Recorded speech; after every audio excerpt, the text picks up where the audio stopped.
अस्सलाम वालेकुम। I hope आप लोग खैरियत से होंगे। अ, हम बिस्मिल्लाह करते हैं जी। आज हम अपना प्रॉपर जो सेशन है वो स्टार्ट करते हैं रिपोर्टिंग टू का। और इंशाल्लाह हमारी कोशिश ये होगी कि हम इसको बिफोर 31 जनवरी इसको हम इंशाल्लाह कंप्लीट करें। हमने आज जो स्टैंडर्ड स्टार्ट करना है वो तो IS 38 है, लेकिन स्टैंडर्ड स्टार्ट करने से पहले आपको दोबारा से मैं एक चीज़ रीइंफोर्स करना चाह रहा हूँ कि जब भी आप कोई भी एसिड रिलेटेड स्टैंडर्ड पढ़ते हैं तो उसका पढ़ने का एक सीक्वेंस होता है जिसको आपने फॉलो करना है। सो हम मूव करते हैं अपने क्लास नोट्स के ऊपर और वहीं से हम चीज़ें स्टार्ट करते हैं। तो हम जब भी कोई भी स्टैंडर्ड पढ़ेंगे तो मैंने आपको ये चीज़ FR 1 में भी समझाई थी कि जब भी आप कोई भी एसिड रिलेटेड स्टैंडर्ड पढ़ोगे तो आपके पास उसका एक सीक्वेंस है जो आपने फॉलो करना होता है। सीक्वेंस क्या फॉलो करना होता है? सबसे पहले आप किसी भी एसिड स्टैंडर्ड में जो चीज पढ़ते हो वो होती है उसका स्कोप, जो उसकी एक बाउंड्री डिफाइन करता है कि इस स्टैंडर्ड के अंदर कौन कौन से एसिड्स फॉल करेंगे। तो सबसे पहली चीज आप स्कोप पढ़ते हो, कुछ लोग इसको डेफिनेशन भी कह रहे होते हैं। स्कोप पढ़ने के बाद जो दूसरी इंपॉर्टेंट बात होती है वो है आपके पास उस एसिड का रिकग्निशन क्राइटेरिया।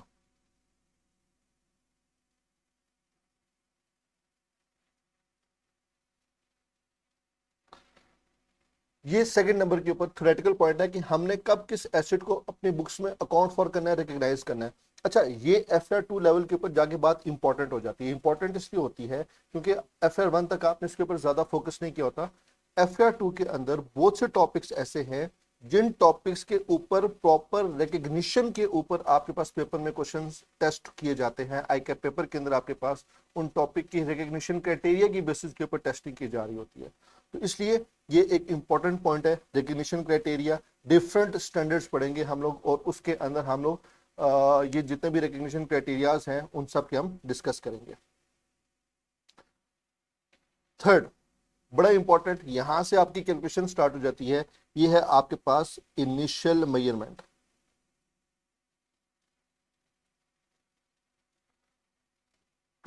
बहुत से जो एसिड्स हैं, जो फिक्स एसिड्स हैं, नॉन करंट एसिड्स हैं, उनकी इनिशियल मेजरमेंट कॉस्ट वैल्यू के ऊपर हो रही होती है, लेकिन कुछ डिफरेंट सिचुएशंस हैं वहां पे कॉस्ट वैल्यू डिफरेंट हो जाती है। तो अभी हम IS 38 में खास तौर पे पढ़ेंगे कि हम इनिशियल मेजरमेंट किस किस बेस के ऊपर करते हैं। अगर एक गवर्नमेंट ग्रांट से मिला हुआ एसेट है तो कैसे करेंगे, अगर हमारा एक इंटरनली जनरेटेड है तो उसकी हम कॉस्ट कैलकुलेशन कैसे करेंगे। तो ये सारी डिस्कशन हमारी इंशाल्लाह इनिशियल मेजरमेंट के ऊपर होगी।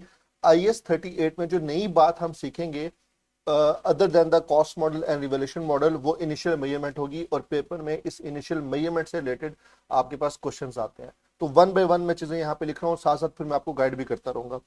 फोर्थ नंबर के ऊपर आपके पास यहाँ पे आ जाती है सब्सिक्वेंट मेजरमेंट।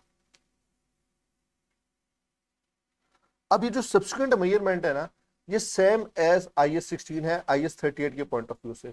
क्योंकि IS 38 भी कहता है कि सब्सिक्वेंटली जब आपने किसी भी इनटेंजिबल एसेट को रीमेजर करना है तो आप उसको कॉस्ट मॉडल या रिवोल्यूशन मॉडल पे रीमेजर कर सकते हो। तो ये वही कॉस्ट मॉडल और रिवोल्यूशन मॉडल है जो हमने IS 16 में पढ़ लिए थे। हाँ, आगे चल के जब हम दूसरे स्टैंडर्ड पढ़ेंगे तो वहां पे सब्सिक्वेंट मेजरमेंट के लिए डिफरेंट और मॉडल्स भी अवेलेबल हैं जो अभी तक आपने नहीं पढ़े हुए। अभी तक आपने 3 मॉडल्स पढ़े हुए। एक आपने पढ़ा है कॉस्ट मॉडल, एक आपने पढ़ा है रिवोल्यूशन मॉडल, एक आपने पढ़ा हुआ है fair value through profit and loss model, जो आपने IS 40 के अंदर एक एडिशनल मॉडल पढ़ा था। टोटल गिन के तो कोई आपके पास 12-13 मॉडल्स हैं जो इस्तेमाल होते हैं पूरे के पूरे। तो उसमें से कुछ मॉडल्स आप अभी मजीद पढ़ोगे जो FR 2 के अंदर पढ़ेंगे। अमोर्टाइजेशन कॉस्ट मॉडल पढ़ोगे आप, fair value through other comprehensive income भी इसको डिस्कस करोगे। तो यहाँ पे अभी जो सब्सिक्वेंट मेजरमेंट है IS 38 के पॉइंट ऑफ व्यू से वो वही होगी जो हमने IS 16 में पढ़ी है। तो यहाँ पे हम ज्यादा बहस या ज्यादा कहानी नहीं करेंगे। ये सब चीजें वो हैं जो आपकी FR 1 में हो चुकी हैं। तो अब चूंकि हम FR 2 में आ चुके हैं तो अब हमें थोड़ा सा चीजों को आगे लेके चलना पड़ेगा और जो चीजें हम पहले पढ़ चुके हैं उसके ऊपर ज्यादा डिस्कशन तो नहीं करेंगे। हाँ, ये जरूर होगा कि जहां पे आप स्टक हो गए, कोई क्वेश्चन समझ नहीं आ रहा, कोई एडजस्टमेंट समझ नहीं आ रही, कोई प्रीवियस कंसेप्ट में इश्यूज आ रहे हैं, मुझे आप साथ ही बताओगे, साथ ही मैं उसको यहाँ पे दोबारा से एक्सप्लेन कर दूंगा। लेकिन अब आपको मुझे बताना होगा कि सर ये वाला पॉइंट जरा रिपीट कर दे, हमें FR1 में फलानी बात समझ नहीं आई थी, तो मैं रिपीट भी कर दूंगा, वो मसला नहीं है। सब्सिक्वेंट मेजरमेंट करने के बाद जो हमारे पास नेक्स्ट पॉइंट हमने इसमें यहाँ पे डिस्कस करना होता है, वो हमने डिस्कस करना होता है D recognition.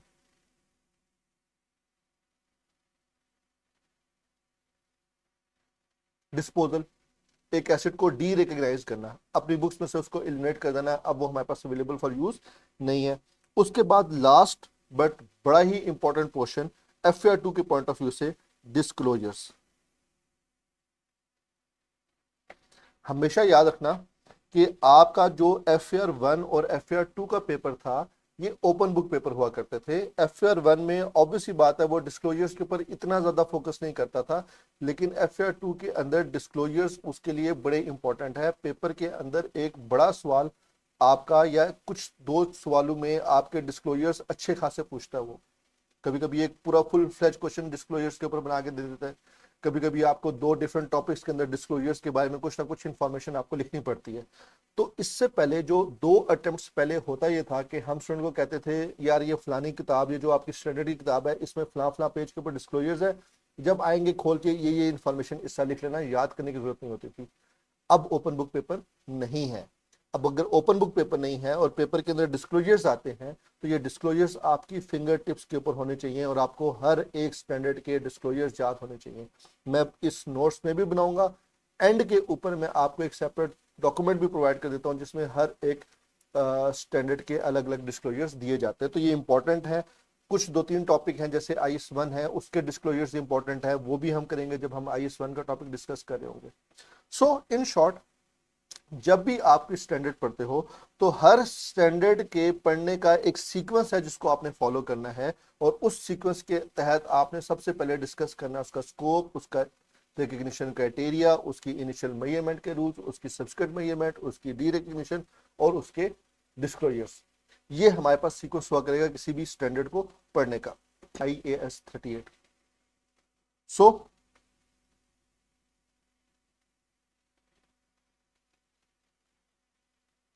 IAS 38 intangible asset।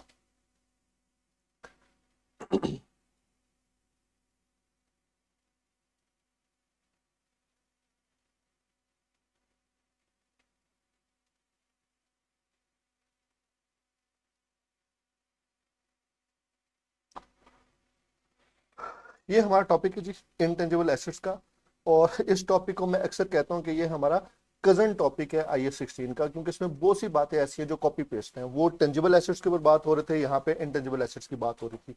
हमने जैसे डिस्कस किया हुआ आपने शुरू में भी, जो आपकी बेसिक अकाउंटिंग की क्लासेस हैं, कि आप एसेट्स को मल्टीपल तरीकों से कैटेगराइज कर सकते हो। इसी तरह एसेट्स को हम करंट नॉन करंट में कैटेगराइज करते हैं। इसके अलावा एसेट को करंट नॉन करंट में कैटेगराइज करने के अलावा एक और कैटेगराइजेशन है टेंजिबल एसेट्स और इनटेंजिबल एसेट्स। टेंजिबिलिटी बेसिकली आपके पास है फिजिकल सब्सटेंस, फिजिकल परफॉर्मेंस की बेस के ऊपर, कि आपके पास फिजिकली कोई चीज जो अपनी जाहिरी आंख से आप देख सकते हो वो एग्जिस्ट करती है कि नहीं करती। तो टेंजिबिलिटी का मतलब क्या है, फिजिकल सब्सटेंस के मतलब उसका मीनिंग लिए जाते हैं। जैसे मिसाल के तौर पे हमने बात की थी, टेंजिबल एसेट्स की मिसाल ली थी, तो हमने बात की थी लैंड एंड बिल्डिंग। मैं जमीन देख सकता हूँ, बिल्डिंग देख सकता हूँ, प्लांट एंड मशीन नजर आ रही है, अपनी जाहिरी आंख से उसको टच कर सकता हूँ, उसको महसूस कर सकता हूँ। मेरे पास ये पेन है तो ये एक टेंजिबल एसेट है, ये मेरे हाथ में है, इसको मैं देख सकता हूँ, इसको मैं महसूस कर सकता हूँ, तो ये आपके पास टेंजिबल है। बिल्कुल उस्मान, तुम्हें तो आइडिया होगा।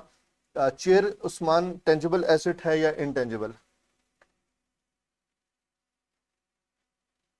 तो बेशक चेयर टेंजिबल है, लेकिन उस्मान को उसके ऊपर जो है ना जो फील आएगी वो इनटेंजिबल चीज है, जो आप अपनी जारी आंख से देख नहीं सकते। तो खैर, इस क्लास के बच्चों को भी इसका कॉन्टेक्स्ट नहीं पता, वो उस्मान को पता है। तो इसलिए टेंजिबल मतलब फिजिकल सब्सटेंस एग्जिस्ट करता है। इनटेंजिबल की मीनिंग क्या है? इनटेंजिबल की मीनिंग ये है कि कोई फिजिकल सब्सटेंस एग्जिस्ट नहीं करता, मैं अपनी जाहिरी आंख से नहीं देख सकता। जाहिरी आंख की बात हो रही है, नेकेड आई जिसको आप कहते हो।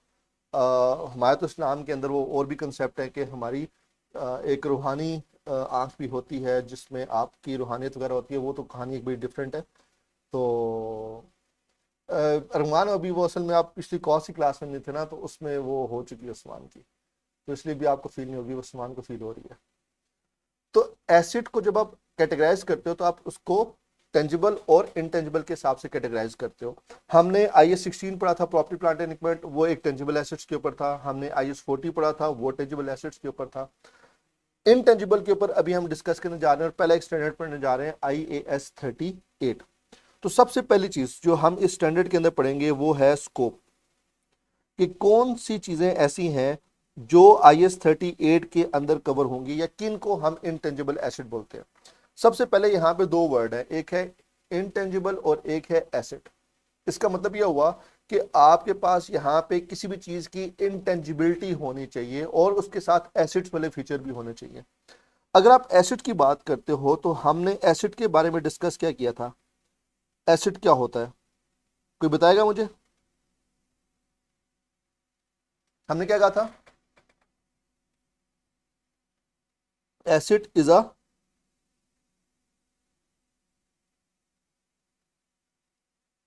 Resource controlled by entity.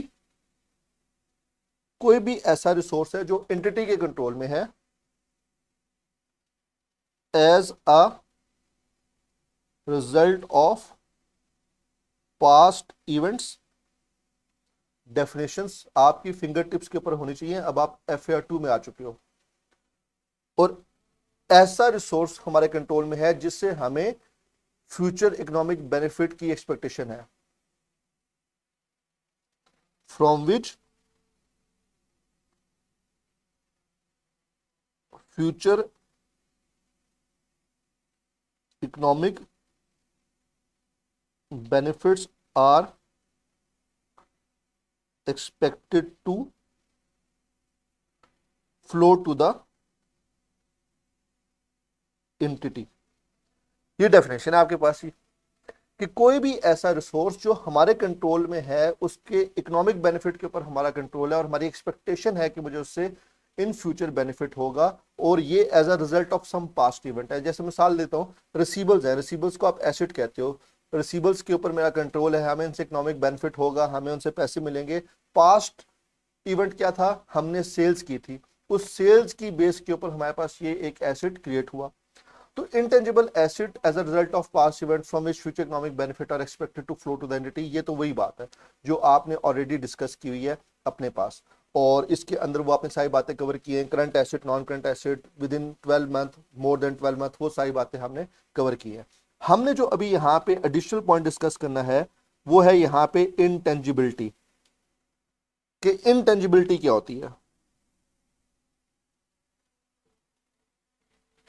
Intangible का मतलब क्या है? कि ये एक ऐसा एसेट है जो, या इंटेंजिबल एसेट में अगर यहां पे पूरा लिख दूं कि ये इंटेंजिबल एसेट एक ऐसा एसेट है जिसके बारे में मैं कह सकता हूं कि ये एक सेपरेटली आइडेंटिफाइबल, इसके 3 पॉइंट्स हैं, इस डेफिनेशन के 3 पॉइंट्स हैं और यही इसका स्कोप है। क्या स्कोप है? वो कहता है सेपरेटली आइडेंटिफाइबल, इसके मीनिंग है, हमने हर एक पॉइंट के ऊपर थोड़ा डिटेल में जाना है। दूसरा, नॉन मॉनेटरी, ये एक और नया पॉइंट है क्योंकि अभी हमने IFRS 9 भी पढ़ना है। जो IFRS 9 है वो मॉनेटरी एसेट्स हैं, वो भी इंटेंजिबल लेकिन वो मॉनेटरी हैं। ये कह रहा है कि नॉन मॉनेटरी होना चाहिए, तो मॉनेटरी नॉन मॉनेटरी इसमें भी फर्क देखना है कि हमारे पास मॉनेटरी एसेट्स कौन से हैं, नॉन मॉनेटरी एसेट्स कौन से हैं। देखो, स्कोप का जो ऑब्जेक्टिव या स्कोप का जो मकसद होता है, स्कोप का मकसद होता है कि वो ये बताए कि इस बॉक्स के अंदर ये चीजें फॉल कर रही हैं और कौन कौन सी चीजें हैं जो आउट ऑफ द बॉक्स हैं जिसको हमने कंसीडर नहीं करना, या एक बाउंड्री डिफाइन कर देता है कि इस बाउंड्री के अंदर कौन कौन सी चीजें हैं और कौन कौन सी चीजों को उठा के वो इस बाउंड्री से बाहर फेंक रहे हैं, कि हमारा जो फोकस होगा वो सिर्फ इस बाउंड्री के अंदर होने वाले चीजों के ऊपर होगा। तो वो कह रहा है कि सबसे पहले वो एसिड्स जिसमें एसिड के फीचर है प्लस वो सेपरेटली आइडेंटिफाइबल है, नॉन मॉनिटरी इन नेचर है, नॉन मॉनिटरी एसिड है, और यहां पे एंड का वर्ड यूज किया है, विदाउट फिजिकल सब्सटेंस। ये तीन बातें उसने कर दी और ये तीनों की तीनों बातों का होना जरूरी है। तो हम ये कहेंगे कि हमारे पास सेपरेटली आइडेंटिफाइबल होने चाहिए उस एसिड को, उसकी नॉन मॉनिटरी नेचर होनी चाहिए, और वो एक विदाउट फिजिकल सब्सटेंस वाला एक एसिड है, तो उसको मैं अपने पास बोलूंगा इंटेंजिबल एसिड। क्या मैं इसको अपनी बुक्स में रिकॉग्नाइज भी कर लूंगा? नहीं, सिर्फ इंटेंजिबल एसिड होने की वजह से हम किसी चीज को अपनी बुक्स में रिकॉग्नाइज नहीं करते। यहां पे स्टूडेंट गलती ये करता है, को कहता है सर ये तो सेपरेटली आइडेंटिफाइबल भी है, नॉन मॉनिटरी एसिड्स भी है, विदाउट फिजिकल सब्सटेंस है, तो आपने अपनी बुक्स में क्यों नहीं रिकॉग्नाइज किया? क्योंकि बुक्स में रिकॉग्नाइज करने के लिए रिकॉग्निशन क्राइटेरिया का मीट होना जरूरी है। सिर्फ इनटेंजिबल एसिड हो जाना ये क्वालिफाई नहीं करता किसी भी एसिड को अपनी बुक्स में रिकॉर्ड करने के लिए। तो इसका मतलब है अभी हम डिस्कस करें स्कोप, कि स्कोप क्या है, इंटेंजिबल एसिड कहते किसको है, कौन सा एसिड इंटेंजिबल एसिड कैटेगराइज होगा, और फिर हम डिफाइन करेंगे कि हमने किस एसिड इंटेंजिबल एसिड को अपने बुक्स में अकाउंट फॉर करना है या नहीं करना। ये बात समझ आई?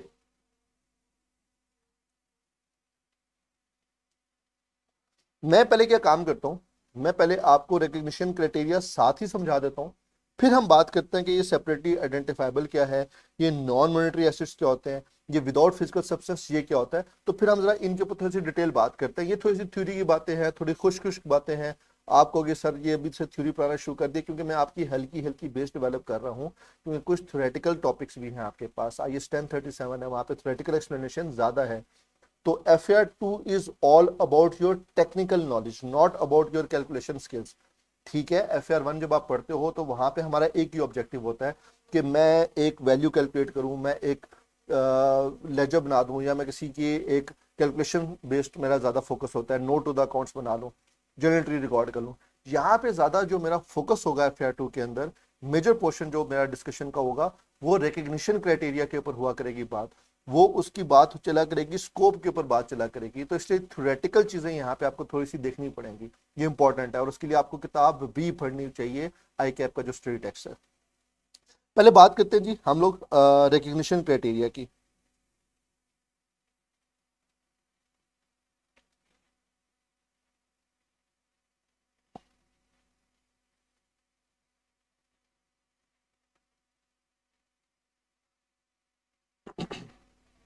रिकग्निशन क्राइटेरिया की जब बात करता हूं तो IS 38 ये कहता है कि आप किसी भी इनटेंजिबल एसिड को रिकग्नाइज करोगे कब?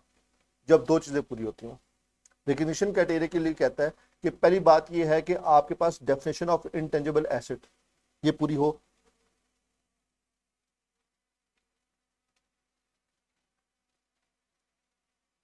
Following conditions. पहली क्या है? डेफिनेशन ऑफ इंटेंजिबल एसिड, कि वो एक इंटेंजिबल एसिड की डेफिनेशन मीट करता हो, ठीक है। और फिर आता है दूसरा उसका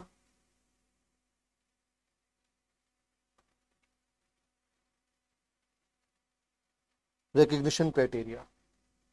अब रिकग्निशन क्राइटेरिया कहता है कि आप अपनी बुक्स में कभी भी IS 38 को रिकग्नाइज कर लो। ये रिकग्निशन क्राइटेरिया वही है जो हमने IS 16 प्रॉपर्टी प्लांट इक्विपमेंट के लिए पढ़ा था, इसमें कोई चेंज नहीं है, ये सेम है।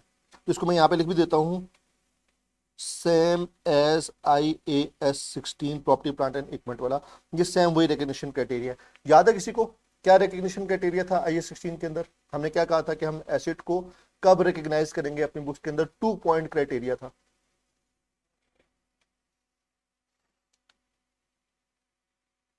पहली बात बिल्कुल ठीक, expected inflow of future economic benefit.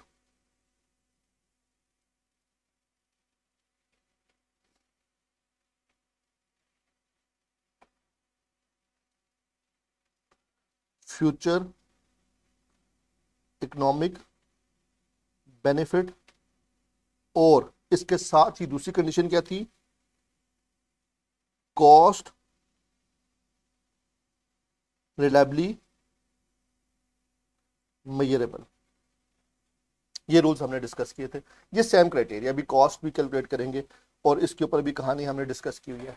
Important बात ये है, इंपॉर्टेंट बात ये है कि आपके पास अगर डेफिनेशन या रिकग्निशन क्राइटेरिया मीट नहीं करता तो क्या करेंगे। एक इंटेंजिबल एसेट है, मेरा खर्चा हुआ है, देखने में वो इंटेंजिबल एसेट है, रिकग्निशन क्राइटेरिया पूरा नहीं हो रहा, या रिकग्निशन क्राइटेरिया तो पूरा हो रहा है लेकिन वो इंटेंजिबल एसेट नहीं है, तो उस सिचुएशन के अंदर जो हमने खर्चा किया है उसके ऊपर, उसको हम क्या करेंगे।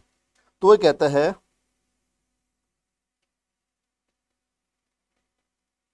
इफ डेफिनेशन और क्राइटेरिया डज नॉट मीट, तो क्या करेंगे, तो फिर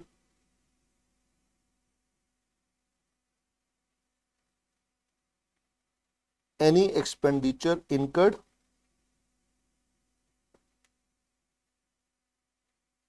shall be charged to profit and loss.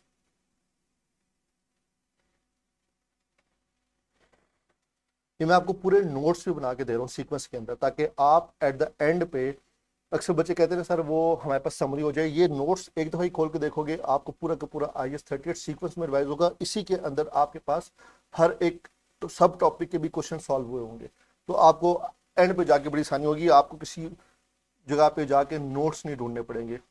ठीक हो गया। तो मैं सारी कहानी, छोटी छोटी बातें भी मैं यहाँ पे नोट्स के अंदर लिख के दे रहा हूँ, तो ये नोट्स मैं आप लोगों के साथ शेयर करूंगा at the end of the topic. जब मेरा टॉपिक पूरा खत्म हो जाया करेगा तो ये मैं नोट शेयर किया करूंगा, ताकि आपके पास जो टोटल 11-12 चैप्टर हैं तो 11-12 नोट्स आ जाएंगे आपके पास पूरे पूरे चैप्टर वाइज, बजाय इसके कि मैं हर दिन एक एक पेज आपको भेज रहा हूँ। एट द एंड 6 महीने के बाद आपके पास वो पूरा का सारा इकट्ठा हो जाएगा, फिर आप ढूंढोगे कौन सी चीज़ कैसे आती है, कहाँ पे कौन सा डॉक्यूमेंट मिसिंग है, तो वो एक मैस बन जाता है। तो मैं आपको पूरा का पूरा एक आपको चैप्टर का नोट्स कंबाइन करके दे दूंगा।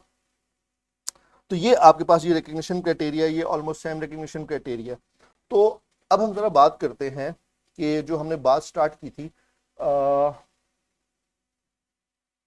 अपने पास, पहले बात कर लेते हैं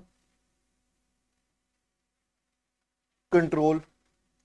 हमने बात की थी यहाँ पे फ्यूचर इकोनॉमिक बेनिफिट, मैंने बात की थी यहाँ पे सेपरेटली आइडेंटिफाइबल, मैंने यहाँ पे बात की थी नॉन मॉनेटरी एसेट्स की, मैंने यहाँ पे बात की हुई है विदाउट फिजिकल सब्सटेंस की बात की हुई है। तो इसके मीनिंग क्या है, ये जो डिफरेंट टर्म्स हमने यहाँ पे इस्तेमाल की है, ज़रा हम यहाँ पे डिफरेंट टर्म्स के ऊपर डिस्कशन कर लेते हैं। तो यहाँ पे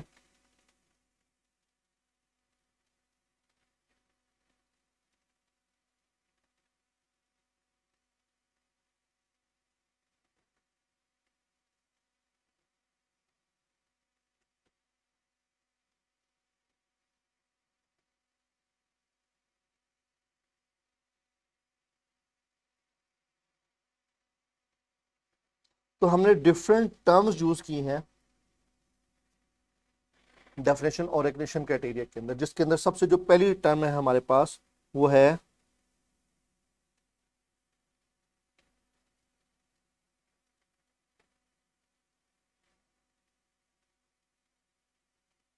सेपरेटली आइडेंटिफाइबल।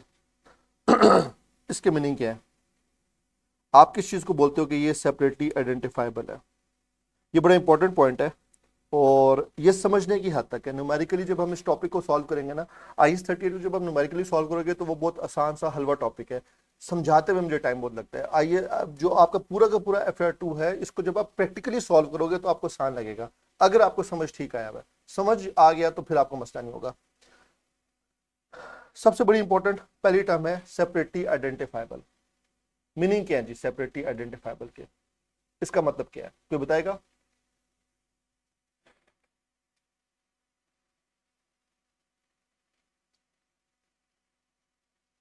कोई भी इंटेंजिबल एसेट है तो उसका जो सबसे पहला फीचर है वो ये कहता है कि ये सेपरेटली आइडेंटिफाइबल होना चाहिए। अब सेपरेटली आइडेंटिफाइबल का मतलब है कि इसके अंदर दो बातों का ख्याल रखना है आपने। हम किसी भी चीज को सेपरेटली आइडेंटिफाइबल कहेंगे कि अगर वो, पहली तो बात ये है कि वो अराइज हुआ है एज अ रिजल्ट ऑफ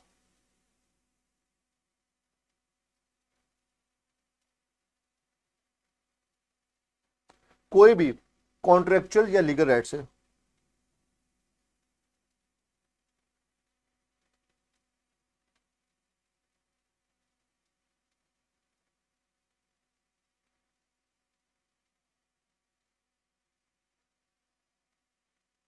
इसका मतलब क्या हुआ कि ये जो हम किसी भी एसिड को सेपरेटली आइडेंटिफाइबल किए हैं, तो मैंने एक कोई कॉन्ट्रैक्ट किया है, कोई एग्रीमेंट किया है, जिस एग्रीमेंट या किसी कॉन्ट्रैक्ट की बेस के ऊपर मेरे पास ये राइट अवेलेबल हुआ है। ये पॉइंट आपको समझाएगा नहीं, समझ जो आएगी वो आपको पॉइंट आएगी इससे जो मैं अगली बात लिखने लगा हूं कि सेपरेटली आइडेंटिफाइबल क्या कहते हो। आप कहते हो कि जो सेपरेटली आइडेंटिफाइबल का इसका मतलब है ये एक सेपरेबल आइटम होना चाहिए। अब सेपरेबल आइटम का मतलब क्या है? ये एक ऐसा इंटेंजिबल एसेट है जो कि must be capable of being separated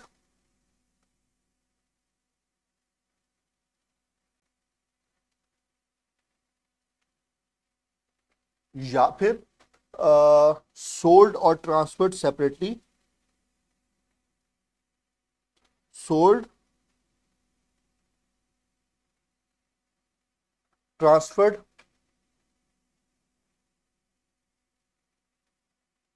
licensed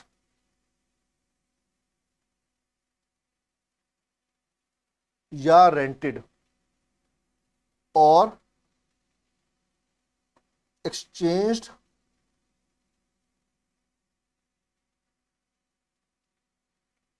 separately. ये दो बातें कर दी उसने।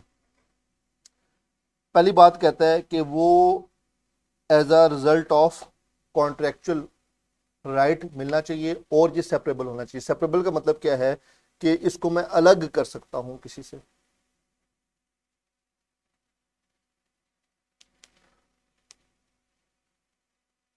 अच्छा, तो इसको मैं अलग कर सकता हूं, अलग कर सकता हूं, या इसको मैं अलग से बेच सकता हूं, या इसको मैं अलग से ट्रांसफर कर सकता हूं, या इसका राइट मैं किसी और को अलग से दे सकता हूं इस्तेमाल करने के लिए, या इसको मैं रेंट आउट कर सकता हूं, या मैं इसको अलग से एक्सचेंज कर सकता हूं। इसकी समझ आएगी आपको। मैं आपको एक मिसाल देता हूं, आपको एग्जांपल देता हूं। मिसाल के तौर पे आप एक कंप्यूटर बाय करते हो, आप एक लैपटॉप बाय कर रहे हो, आपने लैपटॉप बाय किया। अब जब आपने एक लैपटॉप बाय किया है तो जो लैपटॉप है वो combination of two different assets है। उसका कुछ टेंजिबल पोर्शन है जो आपको लैपटॉप की पूरी बॉडी फ्रेम, उसके अंदर जो हार्डवेयर लगा हुआ है वो टेंजिबल पोर्शन है। और वो लैपटॉप तब तक काम नहीं कर सकता जब तक उसके अंदर विंडोज या ऑपरेटिंग सिस्टम इंस्टॉल ना हो जाए। तो वो उसके अंदर जो इंस्टॉल्ड विंडोज हैं वो एक सॉफ्टवेयर है। वो जो लैपटॉप है उसका टेंजिबल पोर्शन भी है, उसका इनटेंजिबल पोर्शन भी है। अब मुझे आप बताओ कि क्या जब आप एक लैपटॉप खरीदते हो तो आप उसको as a property plant and equipment अपने पास से रिकग्नाइज करोगे, या आप उसको इंटेंजिबल एसेट अपने पास से रिकग्नाइज करोगे, या फिर उसका कुछ portion as a IS-16 property plant equipment में लेके जाओगे और कुछ portion as a IS-38 intangible asset के तौर पे रिकॉर्ड करोगे? क्या आप इसके अंदर पॉसिबिलिटी है? अगर आप एक लैपटॉप खरीदते हो, या तो मैं पूरे के पूरे लैपटॉप को, यानी कि उसका टेंजिबल और इनटेंजिबल पोर्शन पूरा का पूरा मैं उठाऊं और मैं उसको IS-16 में लिखूं, या पूरा का पूरा पोर्शन उठा के मैं उसको IS-38 में लिखूं, या तीसरा काम करूं कि कुछ पोर्शन उसका IS-16 में ले जाऊं, कुछ पोर्शन उसका IS-38 में लेके जाऊं। देखो, ऑपरेटिंग सिस्टम की बात हो रही है ना, आप विंडोज कभी अलग से नहीं खरीदते। हमें तो वैसे भी पाकिस्तानी को आदत है पायरेटेड की, इंटरनेट से हम उसका क्रैक डाउनलोड करके लगा लेते हैं। देखो यहां पे वो जो विंडोज है, वो जो उसका ऑपरेटिंग सिस्टम है, क्या उसको आप उसके टेंजिबल पोर्शन से सेपरेट कर सकते हो? क्या आप उसके लैपटॉप से वो विंडोज निकाल कर बेच सकते हो? क्या उस लैपटॉप से वो विंडोज निकाल के किसी और को रेंट आउट कर सकते हो? क्या वो विंडोज उसको दे के, किसी और को दे के उसके बदले कोई और एसेट ले सकते हो? अगर तो इन बातों के जवाब है हाँ, तो फिर ठीक है, ये आपका सेपरेटली आइडेंटिफाइबल है। लेकिन ऐसा नहीं होता। जब मैं एक लैपटॉप लेता हूं तो उसके अंदर बिल्ट इन मुझे सॉफ्टवेयर मिलता है। वो जो सॉफ्टवेयर है वो सेपरेटली आइडेंटिफाइबल नहीं है।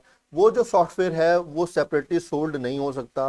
वो सॉफ्टवेयर सेपरेटली लाइसेंस या सेपरेटली रेंट आउट नहीं हो सकता। बेशक मैंने कंपनी से, माइक्रोसॉफ्ट से कॉन्ट्रेक्चुअल राइट लिया है उस विंडोज को यूज करने का, लेकिन मेरे पास कॉन्ट्रेक्चुअल या लीगल राइट तो अवेलेबल है, लेकिन वो सेपरेबल नहीं है। जब वो सेपरेबल नहीं है तो इसका मतलब ये हुआ कि मैं कहूंगा कि ये सेपरेटली आइडेंटिफाइबल नहीं है। पहली कंडीशन ही मीट नहीं हुई, बाकी कंडीशंस देखने की जरूरत ही नहीं है मुझे। ये इंटेंजिबल एसेट ही नहीं है, तो इसका इंटेंजिबल एसेट रिकग्नाइज ही नहीं हो सकता। तो फिर मैं क्या काम करूंगा कि मैं कहूंगा कि जी इसको आप रिकॉर्ड कर लो एज अ टेंजिबल एसेट, और हम लैपटॉप या अपने पास कंप्यूटर इक्विपमेंट के तौर पे उसको रिकॉर्ड करते हैं। सेम मिसाल है आपके पास मोबाइल फोन की, कि जब आप एक मोबाइल फोन लेते हो तो उस मोबाइल फोन का कुछ टेंजिबल पोर्शन है, कुछ इनटेंजिबल पोर्शन है। वो जो इनटेंजिबल पोर्शन, जो उसके अंदर ऑपरेटिंग सिस्टम है, वो सेपरेटली आइडेंटिफाइबल नहीं है। बेशक आपने आईफोन लिया है, उसके अंदर ऑपरेटिंग सिस्टम है, उसके अगेंस्ट आपके पास कॉन्ट्रेक्चुअल या लीगल राइट्स अवेलेबल हैं, लेकिन वो जो ऑपरेटिंग सिस्टम है वो सेपरेबल नहीं है। वो सेपरेटली बेचा नहीं जा सकता, उसको एक्सचेंज नहीं किया जा सकता, उसको ट्रांसफर आउट नहीं किया जा सकता, उसको सेपरेटली रेंट आउट नहीं किया जा सकता। तो इस वजह से मैं कहूंगा कि सेपरेटली आइडेंटिफाइबल नहीं है, और यहाँ पे हमें इसको as a separate intangible asset record करने के बजाय जो टेंजिबल पोर्शन है उसकी बेसिस के ऊपर हमें उसे ऐसा एसेट रिकॉर्ड कर देना चाहिए। अब मिसाल देता हूं मैं आपको कि सेपरेटली आइडेंटिफाइबल क्या होगा। मेरे पास अकाउंटिंग सॉफ्टवेयर था, मैंने एक अकाउंटिंग सॉफ्टवेयर खरीद लिया। डिफरेंट अकाउंटिंग सॉफ्टवेयर हैं आपके पास, ओरेकल है, पीच ट्री है, मैंने एक्सेल कोई वहां पे जो ना, जो मैंने एम एस ऑफिस खरीद लिया माइक्रोसॉफ्ट से। अब ये जो एम एस ऑफिस मैंने खरीदा है ये भी तो एक सॉफ्टवेयर ही है ना। ये जो एम एस ऑफिस मैंने खरीदा है, इसका पहली तो बात है मैंने माइक्रोसॉफ्ट से खरीदा है, कॉन्ट्रेक्चुअल है, लीगल राइट्स अवेलेबल है। मैं जो एम एस ऑफिस यूज कर रहा हूँ मैं पेड वाला यूज कर रहा हूँ, सच्ची जो बात है। मैं उसकी पेमेंट देता हूँ हर महीने की, मैं ये पेरेटेड इस्तेमाल नहीं कर रहा। मैंने कॉन्ट्रेक्चुअल राइट्स है मेरे पास, माइक्रोसॉफ्ट के साथ मैंने लिया है, मेरी उसको मंथली पेमेंट्स जाती हैं। तो मेरा कॉन्टेक्चुअल राइट है, मेरा लीगल राइट है। क्या ये सेपरेबल भी है? हाँ। मैं अपना लैपटॉप चेंज करता हूँ, मैं अपनी लॉगिन आईडी चेंज कर लेता हूँ, मैं वहां से वो सॉफ्टवेयर निकाल के किसी और लैपटॉप पे इस्तेमाल कर सकता हूँ।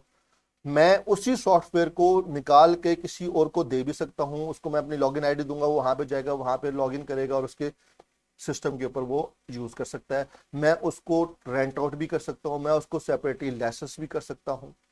तो इसका मतलब ये हुआ कि जो अब मैंने एम एस ऑफिस की सब्सक्रिप्शन ले ली है, तो ये मेरे पास एक राइट अवेलेबल हो चुका है। इसको मैं सेपरेटली सेल कर सकता हूँ, सेपरेटली सोल्ड लाइसेंस आउट कर सकता हूँ, इसको मैं रेंट आउट कर सकता हूँ, इसको मैं ट्रांसफर आउट कर सकता हूँ, इसको मैं एक्सचेंज कर सकता हूँ। ये मेरे पास एक सेपरेटली आइडेंटिफाइबल एसेट होगा। इसी तरह आप बहुत से अकाउंटिंग सॉफ्टवेयर एक्वायर करते हो, तो ये भी उसकी एक प्रॉपर एग्जाम्पल है। ये सारी कहानी समझ आई?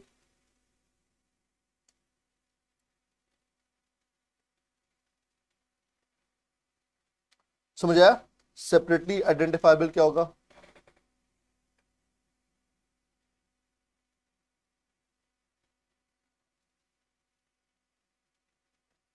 जी, मेरे पास मकसद यहां पे ये है सेपरेटली आइडेंटिफाइबल का, कि वो जो एसेट इंटेंजिबल एसेट है, मैं उससे अलग से फायदा उठा सकता हूं।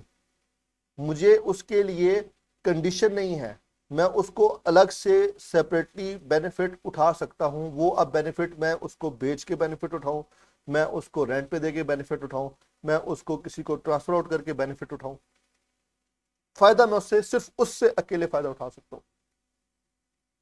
अच्छा जी, तो ये तो एक टर्म होगी मेरे पास सेपरेटली आइडेंटिफाइबल। और यहां पे वर्ड क्या यूज करोगे? एंड। एंड की मीनिंग क्या है? कि वो उसका कोई कॉन्ट्रेक्चुअल या लीगल राइट भी होना चाहिए और वो सेपरेबल आइटम होना चाहिए। दूसरी बात, हमने, ये सिंपल सी बात है, हमने कहा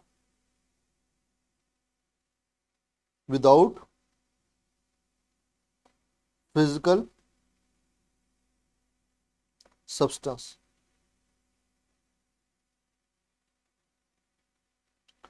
उसका कोई फिजिकल सब्सटेंस नहीं होना चाहिए, क्योंकि अभी तो हम सबसे पहले जो इंटेंजिबल एसिड के जो पॉइंट्स है ना वो डिस्कस करें ना, तो हमने कहा विदाउट फिजिकल सब्सटेंस होना चाहिए। अच्छा, अब देखो, अगर एक एसिड ऐसा है जिसका कुछ पोर्शन टेंजिबल है, कुछ इनटेंजिबल पोर्शन है, तो डिपेंड करता है विच एस्पेक्ट इज मोर सिग्निफिकेंट। अगर तो एक एसिड पूरा का पूरा है ही इंटेंजिबल, फिर तो बात ही नहीं है। यहां पे हम क्या काम कर रहे हैं कि एक एसिड है, उसके दो पोर्शंस हैं, उसका कुछ पोर्शन, उसका कुछ एक फिजिकल एस्पेक्ट भी है और उसका एक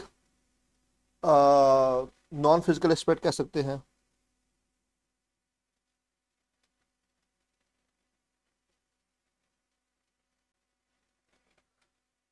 तो अब एक इस नेचर का एसिड है जिसका कुछ फिजिकल एस्पेक्ट है, कुछ नॉन फिजिकल एस्पेक्ट है उसका, तो अब उसको मैं टेंजिबल एसिड बोलूं या उसको मैं इनटेंजिबल एसिड बोलूं, ये डिपेंड करता है उसका विच एक्सपेक्ट इज मोर सिग्निफिकेंट। मकसद क्या था उस एसिड का, कौन सा एस्पेक्ट, उसकी टेंजिबिलिटी, उसकी जो फिजिकल सब्सटेंस है वो ज्यादा सिग्निफिकेंट पोर्शन है, या उसका जो नॉन फिजिकल एस्पेक्ट है वो ज्यादा उसका सिग्निफिकेंट पोर्शन है। मोबाइल फोन की मिसाल आ जाती है। मोबाइल फोन आप लेते हो तो वहां पे जो टेंजिबल एस्पेक्ट है वो इंपॉर्टेंट है, वो ज्यादा सिग्निफिकेंट है। इवन दो मोबाइल फोन बगैर किसी ऑपरेटिंग सिस्टम के, बगैर किसी सॉफ्टवेयर के नहीं चल सकता। तो इसका मतलब क्या हुआ, अगर मैंने किसी से, इसकी मैं एग्जांपल लिखता हूं आपके साथ, एग्जांपल लिखूंगा तो आपको समझ आएगी। इसकी एग्जांपल्स क्या है, एग्जांपल्स में मैं ले लेता हूं, लेट से फिशिंग लाइसेंस में लेता हूं।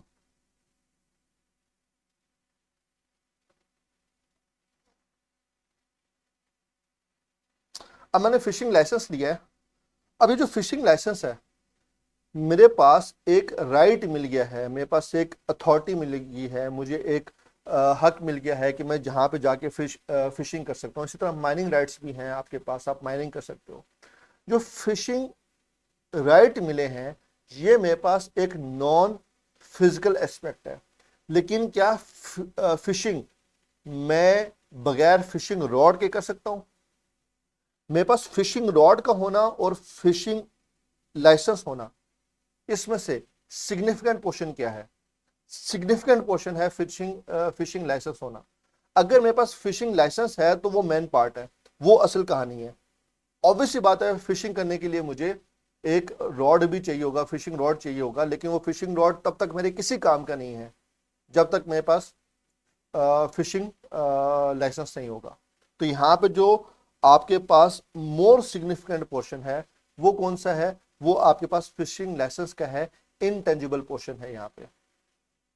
इसी तरह आपके पास सॉफ्टवेयर इंपॉर्टेंट होता है किसी भी मशीन को चलाने के लिए, लेकिन वहां पे मेरा मकसद उस सॉफ्टवेयर को खरीदना था या उस मशीन को खरीदना था। मैंने लैपटॉप बाय किया है, लैपटॉप ऑपरेटिंग सिस्टम के बगैर चल ही नहीं सकता, लेकिन मेरा मकसद उसका सॉफ्टवेयर बाय करना था या लैपटॉप बाय करना था।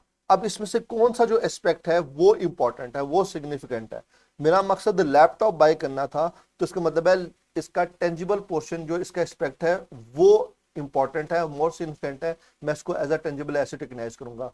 मेरा मकसद कुछ सॉफ्टवेयर बाय करना था, अकाउंटिंग सॉफ्टवेयर मेरा बाय करना था, और उस अकाउंटिंग सॉफ्टवेयर को बाय करने के लिए मुझे लैपटॉप चाहिए था। तो अब यहां पे जो मोर सिग्निफिकेंट पर्पस आ जाएगा वो अकाउंटिंग सॉफ्टवेयर आ जाएगा। तो जो अकाउंटिंग सॉफ्टवेयर मैंने लिया है उसका जो इनटेंजिबल पोर्शन है वो मेरे लिए सिग्निफिकेंट हो चुका है, मैं उसको यहां पे रिकॉर्ड करूंगा।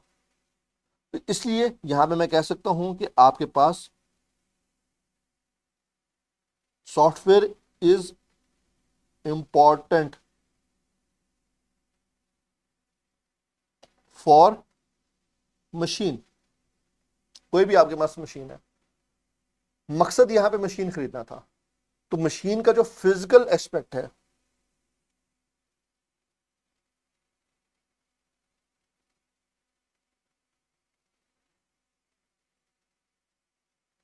मोर इंपॉर्टेंट या सिग्निफिकेंट, या इसको मैं सिग्निफिकेंट का वर्ड यूज कर देता हूं। और यहां पे फिशिंग लाइसेंस में क्या है, अबिलिटी टू फिश।